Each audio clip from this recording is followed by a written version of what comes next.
बाजार या किसी भी बाजार की अगर बात करें गौरंग सर, बाजार बनता है क्षेत्रों से, सेक्टर्स से, और सेक्टर्स बनते हैं कंपनी से। और कंपनीज में जब अच्छे ग्रुप की हम बात करें, ऐसे ग्रुप जिन्होंने अपनी अच्छी इमेज बनाई हो, इस इमेज में सबसे आगे अगर देखा जाए तो कई सारे ग्रुप्स हैं, जिसमें टाटा ग्रुप की भी बात होती है लगातार, जो कि अपने commitment, ethical businesses practice, social responsibilities के लिए काफ़ी हद तक जाना जाता है। एक अच्छी साख, एक अच्छी इमेज तो बनाई है, लेकिन टाटा ग्रुप से जुड़ी जो लिस्टेड कंपनियां हैं उसमें से क्या निवेश का नजरिया बनता है आपके हिसाब से, और अगर हाँ तो टाटा ग्रुप से जुड़ी कौन सी कंपनी है जिस पर नजर रखनी चाहिए?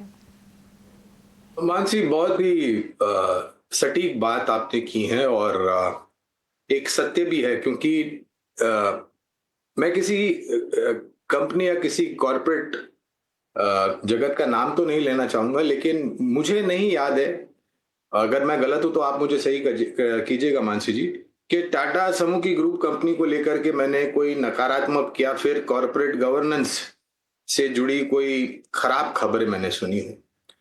टाटा समूह पर या टाटा ग्रुप की कंपनियां हैं, मैं उसकी बात कर रहा हूँ।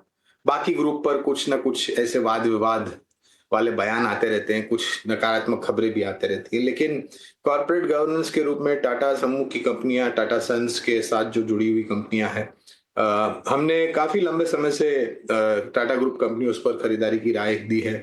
फिर वो ऑटो क्षेत्र से जुड़ी हुई कंपनी टाटा मोटर हो, या फिर आईटी क्षेत्र से जुड़ी हुई कंपनियां, उदाहरण के तौर पर टीसीएस, टाटा एलेक्साई, या फिर टाटा टेक्नोलॉजीज, या फिर ऊर्जा उत्पादन क्षेत्र से जुड़ी कंपनी जैसे कि टाटा पावर हो, धातु क्षेत्र से टाटा स्टील, खपत से जुड़ी हुई कंपनी टाटा कंज्यूमर, ये सभी कंपनियों पर काफी लंबे समय से मानसी हमारी खरीदारी की राय रही है।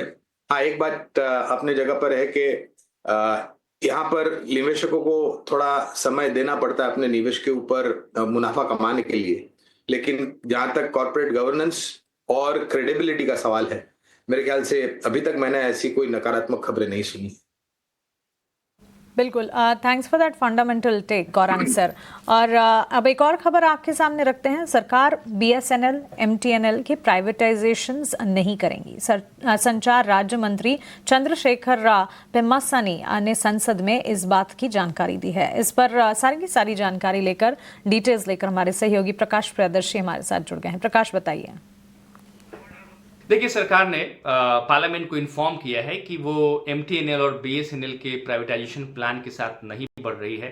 इनफैक्ट रिवाइवल प्लान के साथ आगे बढ़ रही है, और इसके पीछे की कई वजहें हैं।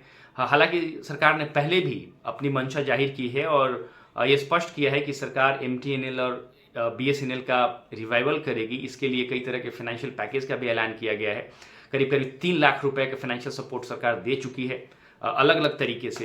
इसके अलावा कुछ दिन पहले कैबिनेट ने 6000 करोड़ का फाइनेंशियल सपोर्ट की घोषणा और की बीएसएनएल के लिए, ताकि जो एमटीएनएल का 4G नेटवर्क है उसका एक्सपेंशन किया जाए। और इसके पीछे की वजह यह है कि अगर आप न्यू पीएससी पॉलिसी देखें, जिसमें सरकार ने सरकार की जो पॉलिसी है बिल्कुल क्लियर है कि वो कम से कम 2 कंपनियां अपने कंट्रोल में रखेगी स्ट्रेटेजिक सेक्टर में, सो डैट कि प्राइवेट सेक्टर की मोनोपोली ना हो। और इसके कई दूसरी वजहें भी हैं, और एक इंपॉर्टेंट वजह यह है कि एमटीएनएल और बीएसएनएल जैसी जो कंपनियां हैं वो सिक्योरिटी स्टैंड पॉइंट से भी काफ़ी इंपॉर्टेंट है, क्योंकि कई ऐसे सेक्टर्स हैं, की एरियाज हैं, जहां पर ये दोनों ही कंपनियां एक्सक्लूसिव सर्विसेज अवेलेबल करा रही हैं, प्रोवाइड करा रही हैं, जहां प्राइवेट सेक्टर नहीं है। इस बात को भी ध्यान में रखते हुए सरकार के लिए इंपॉर्टेंट है कि इन कंपनीज को फाइनेंशियली वायबल बनाया जाए, इनको अपने कंट्रोल में रखा जाए। और इसलिए सरकार ने ये मंशा जाहिर की है, पार्लियामेंट को इन्फॉर्म किया है कि प्राइवेटाइजेशन का मंशा नहीं है इस वक्त, बल्कि रिवाइवल प्लान पर सरकार फोकस कर रही है। तो ये काफी इंपॉर्टेंट डेवलपमेंट है सरकार के सिक्योरिटी स्टैंड पॉइंट से, और साथ ही साथ प्राइवेट सेक्टर की मोनोपोली न हो स्ट्रेटेजिक सेक्टर में, इस बात को ध्यान में रखते हुए। बिल्कुल इंपॉर्टेंट डिटेल प्रकाश, शुक्रिया सारी की सारी जानकारी हमें देने